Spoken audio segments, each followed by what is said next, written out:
नाम झूठा पड़ जाएगा। अब हरिश्चंद्र को ऐसा लगा जैसे पैरों तले जमीन खिसक गई हो।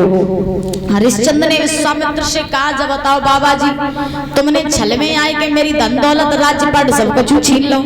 अब हम तुम्हें 60 बार सोना कहां से देवे? कहां से देवे तुम्हें 60 बार सोना? धन दौलत रही नहीं, राज्यपाट रहो नहीं, 60 बार सोना कहां से दिए? विश्वामित्र बोले, हम कुछ नहीं जाना, तुम हमें 60 बार सोना चाहिए तो चाहिए। अब हरिश्चंद्र बोले, चलो चाहिए तो पहले अपनी पत्नी तारा से पूछे। तो हरिश्चंद्र पत्नी तारा से पूछे, कहा जा गई। हरिश्चंद्र ने तारा से कहा, तारा, एक महात्मा ने आज हमसे हमारा सब कुछ छीन लिया, राजपाट धन दौलत सब कुछ, अब हमारा कुछ भी नहीं रहा। अब ऐसा करो कि महात्मा जी हमसे 60 बार सोना मांग रहे हैं। तारा, अब तुम ही बताओ उन महात्मा को हम 60 बार सोना कहां से दें? तो तारा ने अपने पति हरिश्चंद्र से कहा, महाराज चिंता न करो, आप मुझे बेच दो, खुद बिछ जाओ, मेरे पुत्र को बेच दो, लेकिन महात्मा जी का 60 बार सोना अदा कर दो, क्योंकि अगर तुमने उनका कर अदा नहीं किया तो तुम्हारा नाम झूठा पड़ जाएगा, तुम्हारा धर्म नष्ट हो जाएगा। धन्य है वो नारी जो अपने पति के दुख में बिकने के लिए तैयार हो गई। और आज के जमाने की होती तो जकाती तुम मरो चे तो वो खानदान मरे, वो कोई मतलब नहीं, तुम नहीं सही तो दूसरों सही। हाँ, आजकल की होती तो माना जय काती, तुम नहीं सही तो दूसरों सही हो, जय हेरो आज के जमाने में। परीक्षित जी, हम रोज जब बात बताते हैं, जाति सो जाति को फांसी पे लटकवाए देते हो, जहर खवाए देते को महाराज कछु करते। हाँ, तो आज के जमाने में नारियों का भरोसा नहीं है। जो लोग तुम्हारी जेब में पैसा तो ना तुमसे प्यार करें, और पैसा खत्म तो प्यार भी खत्म। ध्यान रखना, महाराज श्री सुखदेव जी समझा रहे हैं राजन परीक्षित। आज तारा ने जवाब दिया, महाराज आप मुझे बेच दो, खुद बेच जाओ, लेकिन महात्मा का 60 बार सोना अदा कर दो, क्योंकि मैं नहीं चाहती कि किसी प्रकार से तुम्हारा धर्म नष्ट हो जाए।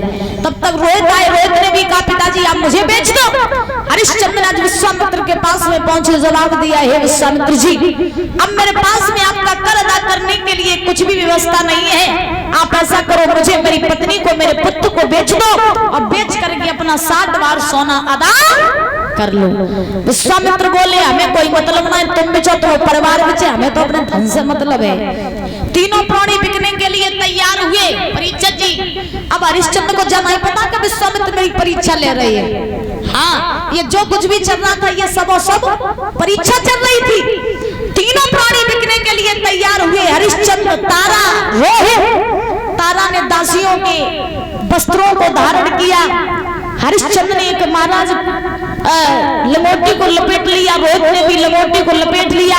लपेट करके महाराज तीनों प्राणी चले। अवध में उदासी छा गई कि आज मेरे महाराज बिकने के लिए जा रहे हैं। हुआ ऐसा अरे गई अवध उदासी छा गई, और अभी कभी जाए गए तीनों प्राणी।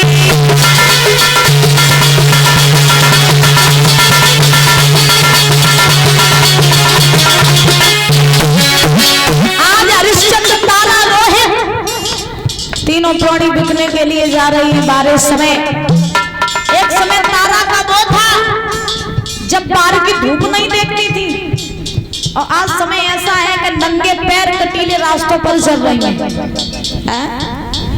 इसीलिए तो कहा जाता है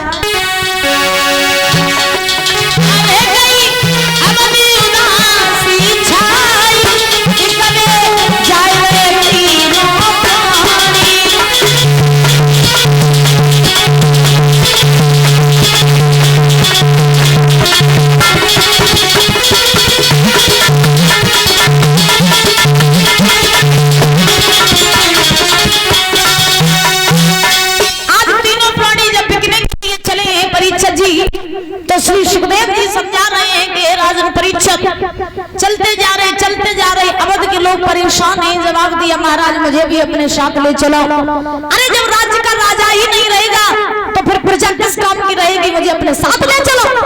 हरिश्चंद्र बोले, प्रजा के लोगों, अब ये अवध तुम्हारी है, अब ये अवध तुम लोगों को ही संभालनी है। हमारा तुम्हारा 7 वर्ष तक यही तक का था, अब हम तो जा रहे हैं, कोई भूल हुई हो तो हमें क्षमा करना। चल दिए तीनों प्राणी, काशी में बिकने के लिए जा रहे हैं। और जब काशी में बिकने के लिए चले, एक दिन नहीं, 2 दिन नहीं, लगातार